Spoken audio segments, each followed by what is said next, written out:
अस्सलामुअलैकुम दोस्तों, खुशामदीद। आप सभी का खैर मकदम है ह्यूमन हेल्थ में।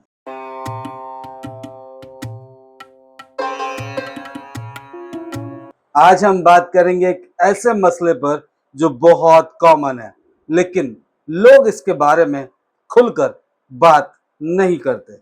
जी हाँ, ये है बवासीर यानी हेमरॉइड। ये एक ऐसी बीमारी है जो ना सिर्फ तकलीफ देती है बल्कि शर्मिंदगी का भी सबब बनती है। लेकिन दोस्तों, यहाँ शर्माने की कोई जरूरत नहीं। आज हम इसकी मुकम्मल तफसील, वजूहात, इलाज और घर में आसान नुस्खे डिस्कस करेंगे। तो वीडियो के एंड तक हमारे साथ रहें और अगर आपको ये वीडियो पसंद आए तो लाइक, शेयर और सब्सक्राइब करना बिल्कुल ना भूलें।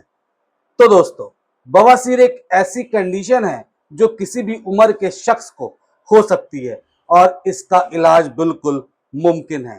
तो चलिए सबसे पहले समझते हैं कि बवासीर होता क्या है।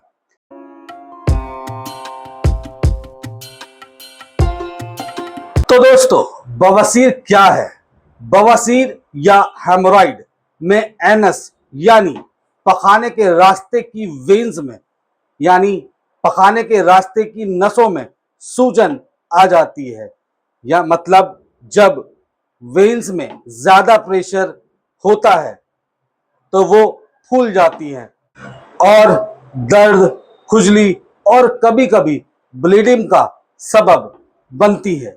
ये बिल्कुल ऐसा है जैसे आपके जिस्म की किसी भी वेन में सूजन आ जाए।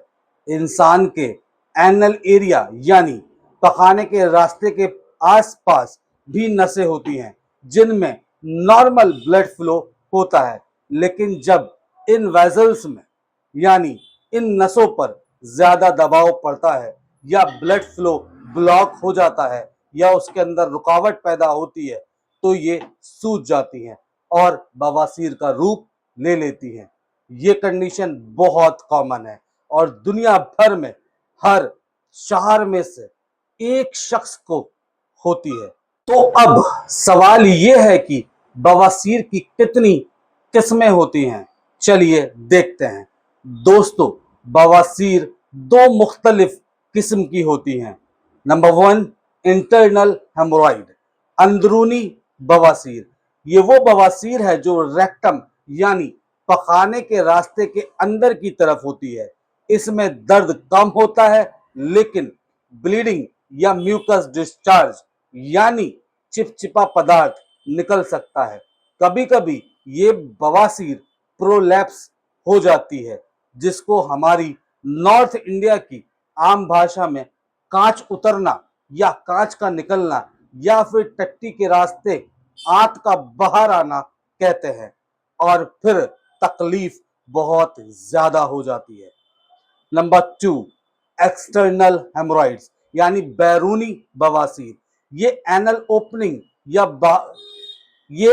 ओपनिंग के बाहर होती है और ज्यादा दर्द और खुजली का सबब बनती है। इनमें कभी कभी ब्लड क्लॉट्स भी बन जाते हैं जिसे थ्रम्बोज्ड हेमोरॉइड कहते हैं और ये बहुत तकलीफ देह होती है। तो अब हमें पता चल गया कि बवासीर क्या होता है और उसके टाइप्स क्या हैं, लेकिन सवाल ये है कि ये होता क्यों है। चलिए इसकी वजूहात देखते हैं। बवासीर होने के वैसे तो बहुत सारी वजूहात हो सकती हैं, लेकिन दोस्तों मैं यहाँ कुछ कॉमन कॉजेज जो बहुत ज्यादा आम वजह हैं उनके बारे में बात करूंगा। सबसे पहली चीज आती है कॉन्स्टिपेशन, कब्ज।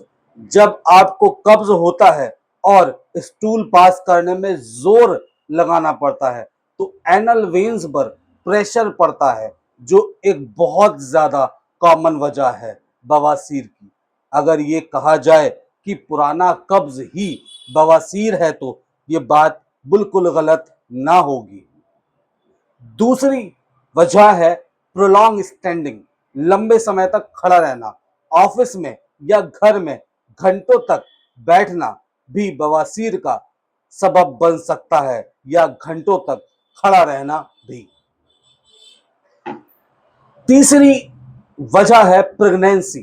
ख्वातीन में प्रेगनेंसी के दौरान यूट्रस का दबाव वेन्स पर पड़ता है जो बवासीर का रूप ले सकता है।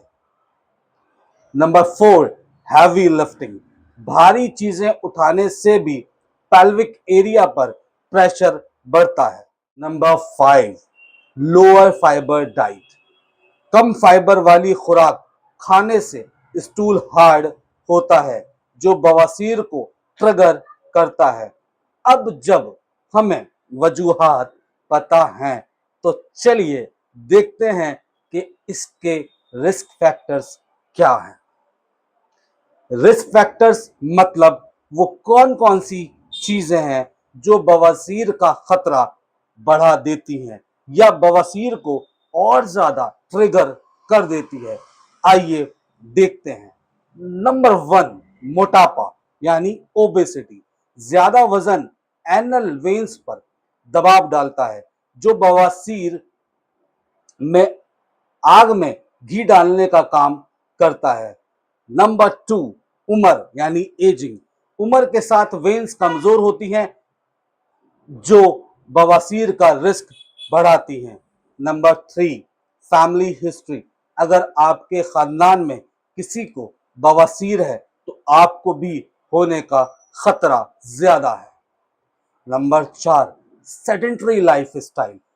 कम मूवमेंट लो एक्टिविटीज और ज्यादा बैठे रहना भी एक बड़ी वजह है।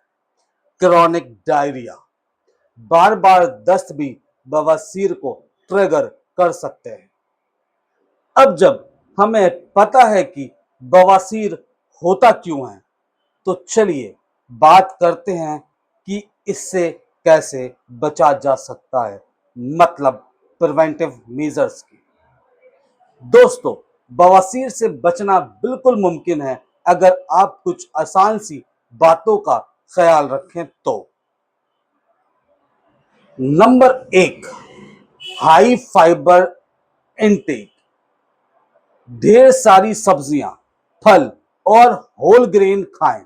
आजकल हमने मॉडर्नाइजेशन के चक्कर में मोटा अनाज जैसे बाजरा, जौ, रागी, ज्वार खाना छोड़ दिया है जो हमारी डाइट में होना बहुत ज्यादा जरूरी है। Because coarse grains are rich in dietary fibres including beta glucan and resistant starch which are not digested by the human body but are fermented by gut bacteria. This fermentation process nourish beneficial bacteria in the gut and promoting their growth and activities. ये मोटा अनाज हमारे bowel movement को बढ़ाता है और हमें constipation नहीं होने देता। यहां तक कि काफी सारी स्टडीज एंड मेडिकल सर्वेस कहते हैं कि coarse grain consumption to a reduce risk of several chronic disease including type 2 diabetes, heart disease and certain type of cancers, potentially due to their positive impact on the gut microbiome and subsequent inflammation levels. अगली चीज है hydration.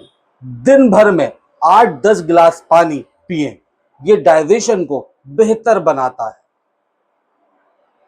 Next, avoid straining. Toilet में ज्यादा देर ना बैठें और ना ही ज्यादा जोर लगाएं। आजकल मसला क्या है, 90% लोग हगने भी मोबाइल लेकर जाते हैं। पता नहीं क्या मसला है और इधर हगते हगते उधर नोटिफिकेशन चेक होती हैं। पूरा दिमाग मोबाइल में लग जाता है और उनको ये पता नहीं चलता कि उन्हें 20 मिनट टट्टी में बैठे हो गए हैं।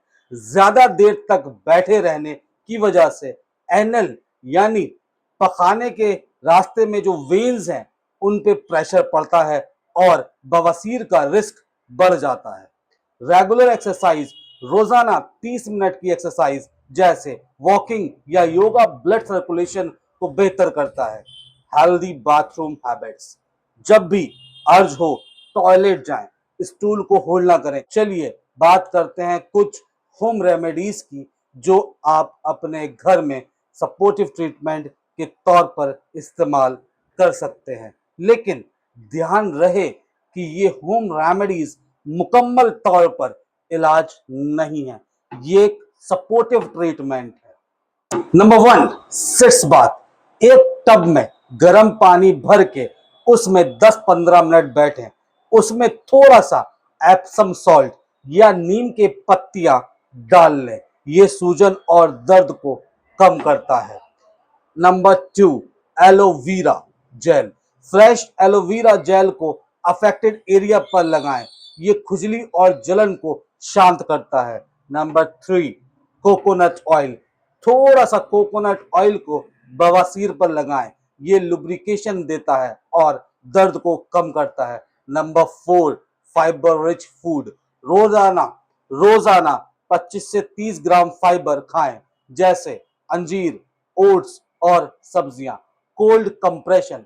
अगर सूजन ज्यादा है तो आइस पैक को 10 मिनट के लिए लगाएं, ये स्वेलिंग को कम करता है। ये नुस्खे आसान है, लेकिन अगर सिम्टम्स 3 से 4 दिन में बेहतर ना हो तो डॉक्टर के पास जाना बहुत जरूरी। अगर आप व्यक्तिगत परामर्श लेना चाहते हैं तो आप मुझे टेली कंसल्टेशन के जरिए आप मुझसे कंसल्ट कर सकते हैं, या मेरे पर्सनली मेरे क्लिनिक पर आकर भी आप दिखा सकते हैं। टेली कंसल्टेशन के लिए आप मुझे मेरे इंस्टाग्राम पे डीएम कर सकते हैं या मुझे व्हाट्सएप पे मैसेज कर सकते हैं। मिलते हैं अगली वीडियो में, तब तक ख्याल रखें। अल्लाह हाफिज, सेहतमंद रहें।